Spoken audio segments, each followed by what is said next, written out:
জার্মানির chancellor Olaf শলজের সাথে phone আলাপ হয়েছে রাশিয়ার প্রেসিডেন্ট ভ্লাদিমির পুতিনের। ঘণ্টাব্যাপী সংলাপে যুদ্ধবন্ধের আহ্বান জানান জার্মান চ্যান্সেলর।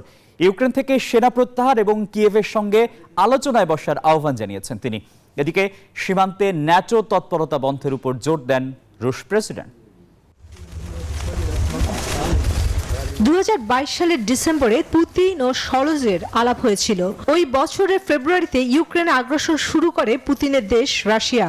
এর ফলে মস্কোর উপর বিভিন্ন নিষেধাজ্ঞা দেওয়া শুরু করে কিয়েভের মিত্র যুক্তরাষ্ট্র ও ইউরোপীয় ইউনিয়ন। তখন থেকে ন্যাটোর সদস্য সহ অধিকাংশ পশ্চিমা নেতাদের সঙ্গে কথা বলা বন্ধ করে দেন রুশ রাষ্ট্রপ্রধান। 15 নভেম্বর দুই নেতার ফোনালাপের বিষয়টি নিশ্চিত করেছেন ক্রেমলিন। বলা হয়েছে এই ফোন কল বার্লিনের অনুরোধে হয়েছে। ক্রেমলিন আরো জানিয়েছে পুতিন শলজকে বলেছেন ইউক্রেনের যুদ্ধ শেষ করার যে কোনো চুক্তিতে রাশিয়ার নিরাপত্তার স্বার্থ বিবেচনা করতে হবে। একই সঙ্গে নতুন ভৌগোলিক বাস্তবতা মেনে নিতে হবে।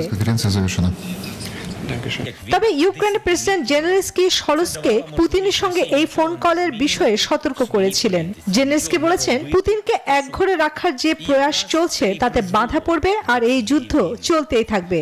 পুতিন প্রকৃত শান্তি চান না, শুধু একটা বিরতি চান। Хочемо попередити.